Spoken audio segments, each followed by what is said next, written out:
Welcome to EVTN News.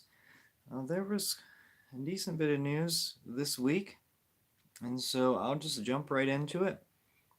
Bishop Robert McManus of Worcester, Massachusetts, promulgated a new diocesan law on March 24th that banned the use of so-called hookup apps for all diocesan clergy. He's probably, I believe he's the first bishop to do such a thing. I mean, I wonder what prompted him to create this law. Really, think about it. Think about it. What would have prompted him to do so? Anyway. Alright, Cardinal Raniero Cantalamessa, preacher of the Papal Household, had some ridiculous things to say. In his Lenten reflection on March 24th, the Cardinal told Pope Francis and officials of the Roman Curia gathered in the Vatican Audience Hall that Vatican II's reform of the Mass was a return from a relatively recent past to a more ancient and original one. What? Yeah, these people, they rewrite history. Through descriptions of the Mass from St. Justin in the 2nd century and St. Hippolytus in the 3rd century, he said, "We obtain a vision of the Mass that is certainly closer to the Reformed one of today than to the centuries behind us. What happened? The answer is an awkward word which, however, we cannot avoid: clericalization. In no other sphere was it more conspicuous than in the liturgy before the Second Vatican Council." He said, "Over the centuries, Christian worship and the Eucharistic sacrifice changed from being an action of the people into an action of the clergy." So obviously their hyper focus on the community takes away from all the other traditional stuff that they did. But let's ignore that. Let's ignore basically 99% of everything and focus on the one thing, the 1% of the things that we want. Like, oh, female deacons. Oh, wait. There were never female deacons, but don't tell that to the modernists. Guam is a tiny island in the middle of nowhere in the Pacific Ocean. It seems as though they have problems retaining bishops. Archbishop Michael Burns of Guam, age 64, has led the Catholic Church in the United States Island Territory. It is a territory of the United States, even though it's further west than Hawaii, since the 2019 conviction of former Archbishop Anthony Apparon for the sexual abuse of minors. Pope Francis on Tuesday accepted the resignation of Archbishop Burns. According to Pacific Daily News, Archbishop Burns left Guam in late June 2022. Pacific Daily News, a Guam-based news site, reported in December 2022 that Archbishop Burns was on extended leave from his duties as Archbishop due to unspecified medical reasons. Archbishop Apparon, the previous Archbishop, had been relieved of his pastoral administrative authority in June 2016. Archbishop Burns succeeded Archbishop Apparon in April 2019. So the vacancies, for those of you keeping track. June 2016 through April 2019, there was a vacancy. So for almost 3 years, there was no Archbishop. And from June 2022 until the present, which is almost a year, there's no Archbishop. So there you go. Now Guam, I mean, it is a small territory, but they have problems retaining bishops. Luxembourg's Cardinal Hollerich told the Croatian news entity on March 27th that when the church's teaching on LMNOP was created, the concept of LMNOP did not even exist. All right. According to Hollerich, LMNOP is a new word. He wants his audience to believe that people in St. Paul's time had no idea that LMNOP existed. And he believes that St. Paul condemned LMNOP because he saw it as somewhat orgiastic, typical of married people who kept slaves for personal lust. So St. Paul didn't know what he was talking about. Alright, this guy keeps getting crazier and crazier. Or not. He's just trying to justify his heretical ideas, but I don't know. Why the focus? Why the focus on LMNOP? Dr. Dennis McNamara, who taught a decade from 2009 to 2019 history of architecture at Mundelein Seminary near Chicago, engaged in inappropriate male behavior with adult seminarians. The alleged incidents took place during and after McNamara's time at Mundelein. So, yeah, Mundelein in Chicago, it has a reputation, and that's what you get. The Jesuit and child protection expert Hans Zollner surprisingly announced on Wednesday that he was withdrawing from the Papal Commission for Child Protection, sharply criticizing the cooperation between the Commission and the Vatican. That's actually really big news because he was a prominent figure. No, he's pretty young. I think he's in his 50s. Zollner made a statement on Wednesday afternoon.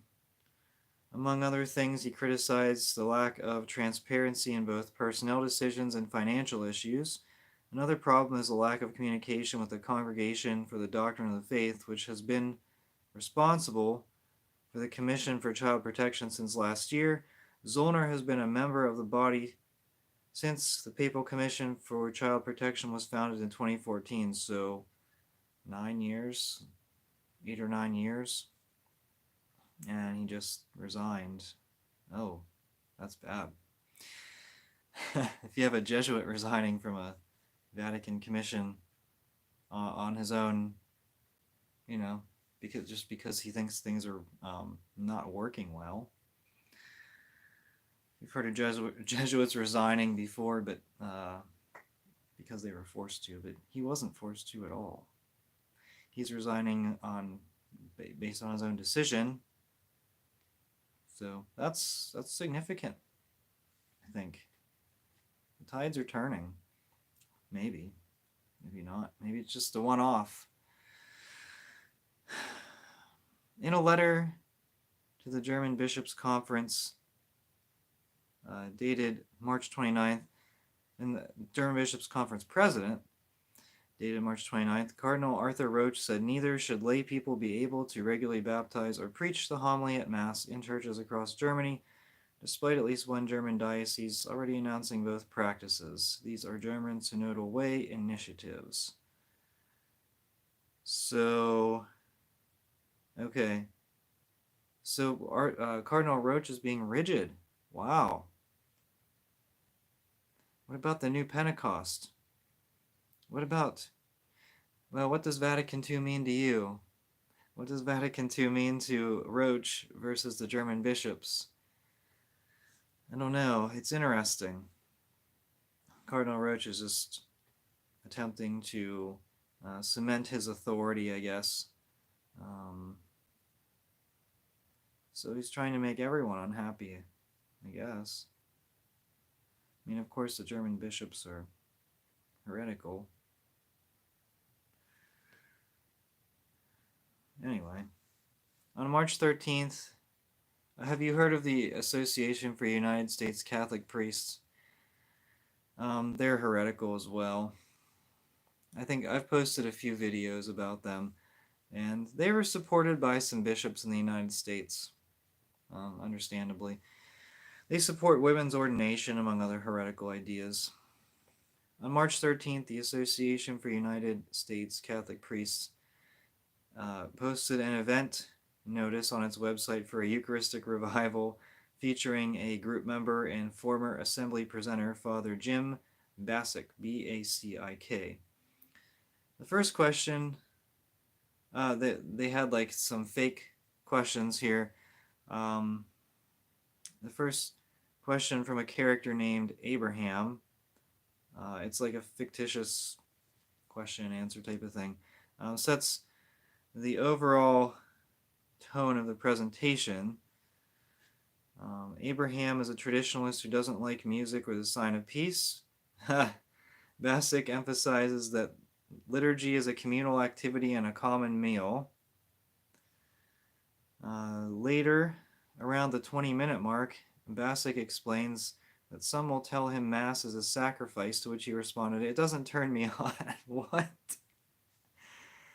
He goes on to state that the Mass is a ritual gift exchange rather than a sacrifice.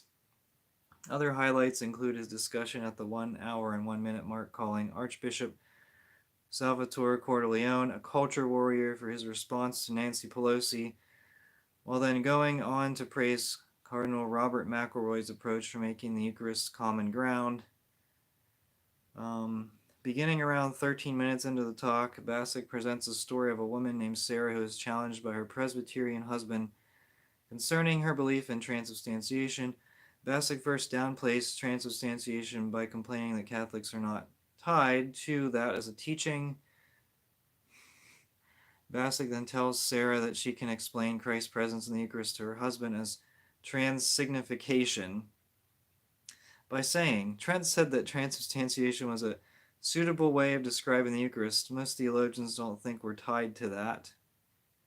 I don't know. Is he talking about most Protestant theologians?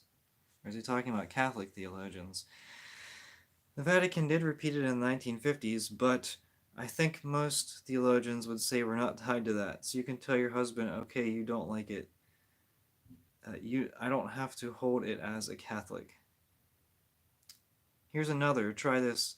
How about thinking of what happens in the Eucharist as transsignification, so that bread and wine, because of the Eucharistic prayer, is no longer merely bread and wine. They don't just throw it away when the Mass is over. It took on, through the Mass, a new significance. So you could tell your husband, no, I don't hold transubstantiation, I hold transsignification. When I go to communion, that's Jesus for me. For me. That's him nourishing me, that's him strengthening me, that's him helping me get through my day, tough day, in the dog-eat-dog world I live in. Transsignification, try that on your husband, see how that works. Okay, so this is a priest in good standing, apparently. But you should not go to his Mass. You should not. He should not be saying Mass. He should not be administering any sacraments, because it doesn't appear that he believes in Catholic doctrines. This is the Association for United States Catholic Priests. Several bishops in the United States have supported them, which is an abomination. I don't know. Is that an appropriate word? Sacrilege? Whatever you say. Oh, by the way, today is April 3rd. It was the rumored Latin Mass crackdown, and it didn't happen. The Remnant reported, I don't know if it was a few months ago, that they said that this was potentially a target date, but nothing was set. Nothing was decided. It was just something they were looking at. It was something that Rome was looking at, so it came and went. That doesn't mean that Latin Masses have suffered. They have. Very much. All right, and actually, speaking of that, in Corpus Christi, Texas, the bishop canceled the Latin Mass. So this was posted on March 31st, which is Friday. It says, to all TLM Mass attendees, due to the Vatican's instruction on the regulation of the TLM and the new authority to override the local bishop's dispensation, Bishop Mulvey has advised, this is a priest writing, has advised us that the TLM at St. John's has come to an end. No ceremonies from the 1962 Missal can be offered during the rest of the week, nor next week, Holy Week. The bishop did allow us to offer Palm Sunday and Easter Sunday as our last Masses in the Latin Mass. We knew this was coming sooner or later, and unfortunately there's nothing that can be done. Decisions are now solely carried out at the Vatican.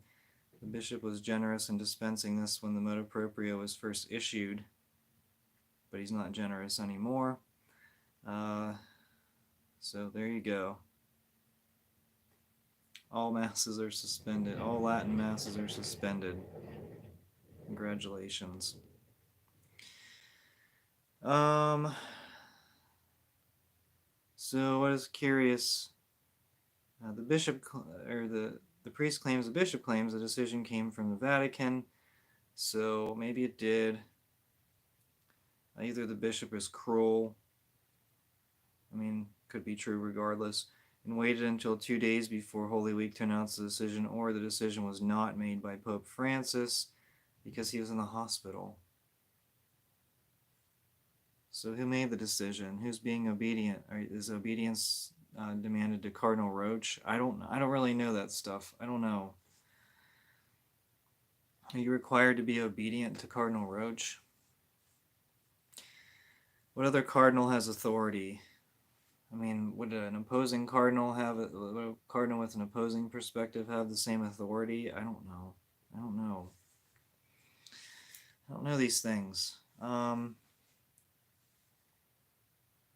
Anyways, Pope Francis was in the hospital. So there's something interesting recently that I saw. It's Pope Francis supposedly was in the hospital for bronchitis, is what the official statement was, which we know is probably not true. But anyway, Pope Francis paid a visit on Friday while he was in the hospital to the pediatric oncology ward, and that is for cancer, children with cancer. And so, if Pope Francis had bronchitis, should he really be visiting? Should he really be visiting children with cancer who have supposedly compromised immune systems? I mean, these are the tough questions that people are asking right now, and there's no explanation. I mean, he also had a severe weight gain due to fluid buildup, and so no one really knows what's going on, but he definitely has some kind of medical, medical situation that's not being disclosed. I mean, usually any kind of pope, any medical situations by popes are not really openly discussed a lot. But definitely there's something going on. Who knows what the extent of it is or what the situation is? We can only speculate. But that's just how it's going to be. Looking at other news, so Mike from Restoring the Faith Media reported that church militant fired 19 employees. So I don't know if that's true. I guess we'll find out at some point with that as well. But that's significant. I mean, they're not a huge company, and 19 is a lot. Also, apparently, Brother Martin was ordained by some old Catholic bishop, and I don't think there's like two groups of old Catholics that call themselves old Catholics. One's like an independent Catholic group, another one is sort of like a branch off. I think they do a lot of Protestant stuff. He was ordained by like the Catholic group, so I don't really know the extent of that. I don't know, I haven't really been following it, but I know he spends a lot of time on Twitter. So that's another news item that I don't have a lot of insight into. I thought you would take today off because of Holy Week.